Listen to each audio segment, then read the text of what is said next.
কি সমস্যা হয়েছে সরকার আমি জানি না। কারণ ছাড়া এই আমাদের জুলাই সনদ স্বাক্ষর নিয়ে বা বাস্তবায়ন নিয়ে নানা বিতর্কের সৃষ্টি করতেছে। ওই রংপুরের ঘটনায় পুলিশের যে কান্নাকাটিটা দেখলাম আমি সুজনের, যে আমি কি অপরাধ করছি, আদেশ পালন করছি। আমি মনে করি আগামী পুলিশ অনৈতিক কোনো আদেশ পালন করবে না। আমার দেশের বড় সমস্যা হলো রাজনীতিবিদ।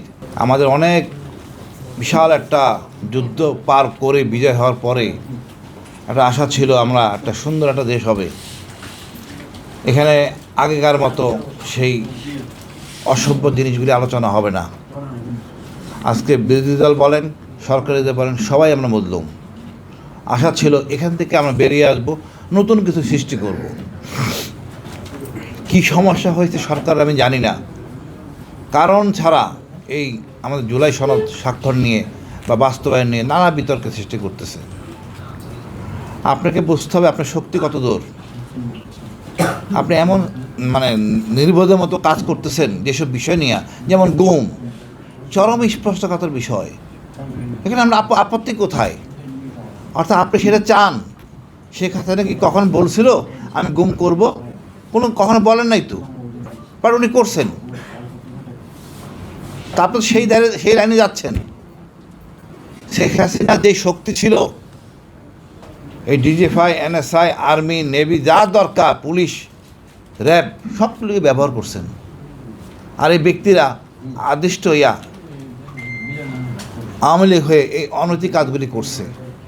আমি বিশ্বাস করি গত দুদিন আগে ওই রংপুরের ঘটনায় পুলিশের যে কান্নাকাটিটা দেখলাম আমি সুজনের, যে আমি কি অপরাধ করছি, আদেশ পালন করছি।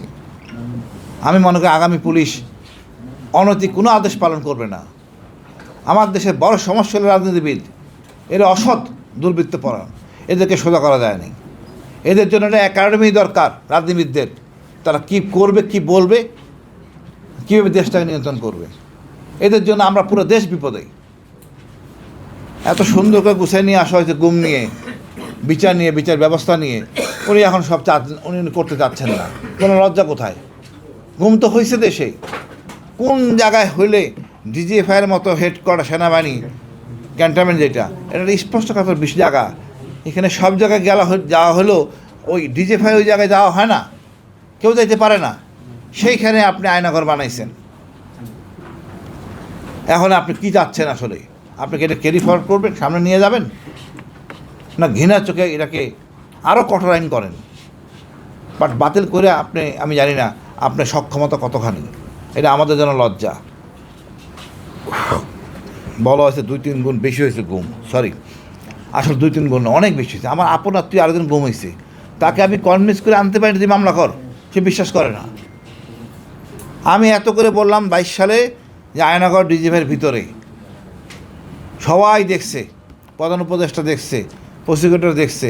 এখন সাক্ষী দেওয়ার সময় আইনজীবীরা বলতে আপনি মিথ্যা বলছেন। এই যদি অবস্থা হয় তো কিছু বলার নাই। আমাদের আইনজীবীদের বলা উচিত আমরা লজ্জিত, এই মামলার সাথে আমরা নাই। সেই জায়গায় আমি জানি না কখন আমাদের এই আইনজীবীরা এই জায়গায় আসবে। এটা ঘৃণিত জিনিস। আমি নিজে ঘুমাইছি, নির্যাতিত হয়েছি, অসুবিধা নাই। তা আমার পরিবার, আমার বাচ্চা, আমার মা একদম শেষ হয়ে গেছে। এতে লজ্জা নাই। তারপর আমি বলবো আমরা মানুষ হই। আর সরকারকে বলবো আপনারা এমন কিছু হয়ে যান নাই যে যা ইচ্ছে তাই করবেন। শেখ হাসিনা 7ই জানুয়ারি 24 সালের ক্ষমতায় নেন ওনার ইচ্ছা মতো। তারপর 6 মাস থাকতে পারেন নাই, কয়েক ঘন্টা বাকি ছিল। আপনারা 2 মাস হয়েছে প্রায়, অনেক দিন যাওয়ার পথ। শান্তিপূর্ণভাবে গেলে আপনারা যাবেন, না হলে কিন্তু অসন্তোষ সৃষ্টি করে থাকতে পারবেন না। আমাদের ছাত্ররা, জনতা, আমজনতা রক্ত দিয়ে অভ্যস্ত হয়ে গেছে, কোনো পাত্তাই দিচ্ছে না পুলিশের গুলি। আমরা সবাই জানি একটা মারলে একটা মরে আর একটা দাঁড়াইয়া যায়। এটাই বাঙালি, এটাই বাংলাদেশি। আমি বলবো সরকারকে, আপনি শহীদ জিয়ার দলটাকে অপমানিত করবেন না, জনগণের সাথে থাকেন। আপনার কথা অনৈতিক আদেশ কেউ মানবে না। ছাত্ররাই আমাদের শিক্ষা দিবে। স্বাধীনতায় তাদের ভূমিকা ছিল। আগামী এই যে আগস্টের বিপ্লবে এদের ভূমিকা, যার জন্য সে কথা বলতে পারতেছি। আমি মনে করি জনতার সাথে আসেন, মানবতার সাথে থাকেন। আপনি এমন কোনো শক্তিশালী, এটা তো অনৈতিক চিন্তা। আমাদের ওনারা বলতেছিলেন নবী রসুলদের কথা, আমার তো মুসলমানই না, আমি তো মুসলমান হওয়ার যে যোগ্যতা মানদণ্ড সেটা তো আপনার নাই। আপনার কলমা পড়ে আরেকজনের ক্ষতি করবেন, এই মুসলমান তো আল্লাহ বলে নাই। অন্যের সম্মান লুট করে খাবেন, অন্যের মুখ বন্ধ করে দিবেন, মেরে ফেলবেন, জঘন্যতম কাজ।